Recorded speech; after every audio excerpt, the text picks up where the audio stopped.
जळगावमध्ये आज राष्ट्रवादी काँग्रेस शरद पवार पक्षाच्या वतीने जिल्हाधिकारी कार्यालयासमोर जोरदार आंदोलन करण्यात आले।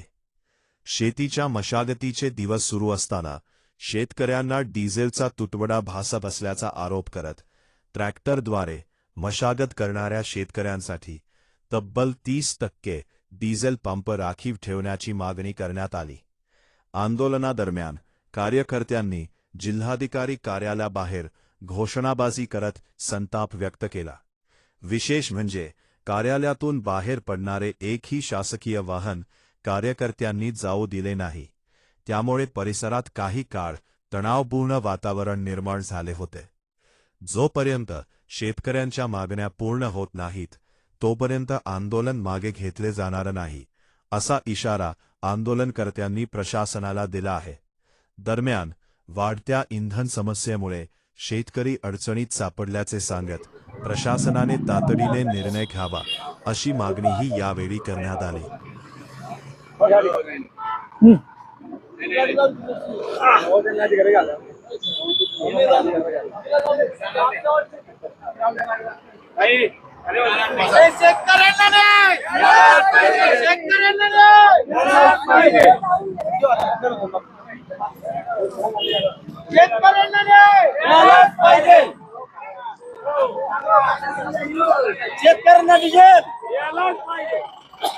मैदान में किसानों के सम्मान में राष्ट्रवादी मैदान में जागे हुआ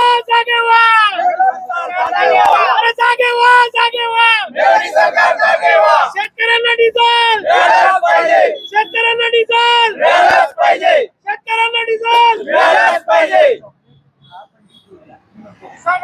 मेलोडी खा डिझेल द्या अरे मेलोडी खा डिझेल द्या अरे मेलोडी खा डिझेल द्या राजीनामा द्या मोदी सरकार राजीनामा द्या चॉकलेट खा डिझेल द्या चॉकलेट खा डिझेल द्या अरे मेलोडी चॉकलेट खा डिझेल द्या अरे मेलोडी चॉकलेट खा डिझेल द्या अरे मेलोडी चॉकलेट खा डिझेल द्या। परवाच आम्ही पत्रकार परिषद घेऊन या ठिकाणी जिल्हा प्रशासनाला इशारा दिलेला होता की शेतकऱ्यांसाठी तुम्ही 30% डिझेल पंप हे राखीव करा। शेतकऱ्याला एवढे 20च दिवस आहेत मशागत करायला, नांगरटी ट्रिलर करायला, आणि ते सर्व ट्रॅक्टरच्या माध्यमातून होतं। काही माल रब्बीचा काढायचा आहे त्याला मळणी यंत्राला डिझेल लागतं आणि मशागतीला ट्रॅक्टरला डिझेल लागतं। आज 20च दिवस शेतकऱ्याच्या हातात आहे, असं असताना शेतकऱ्याला डिझेल मिळालं नाही, पुढची मशागत होऊन पुढे पेरणी कशी होणार? आणि म्हणून आम्ही शासनाच्या गाड्या या ठिकाणी अडवत आहोत। किती वाजेपर्यंत आंदोलन चालणार आहे? आरोपी आहेत का? बापू, किती वाजेपर्यंत आंदोलन चालणार आहे? कारण जिल्हाधिकारी साहेब बाकीच्या अधिकारी अजून पण मध्येच आहे। अजून पण मध्ये त्यांना आमच्या आंदोलनाची दिशा कळालेली आहे आणि त्याच्यामुळे ते अजून बाहेर येत नाहीये। त्यांना आम्ही अजिबात शासकीय गाडीमध्ये जाऊ देणार नाहीयेत। आम्ही अल्टिमेटम दिला होता आज दुपारपर्यंतचा। उद्यापासून तर प्रत्येक तालुक्याच्या तहसीलवर आणि प्रत्येक तालुक्याच्या शासकीय कार्यालयांवर आमचे कार्यकर्ते धडकणार आहेत आणि एकही शासनाची गाडी फिरू देणार नाहीत अत्यावश्यक सेवा वगळता।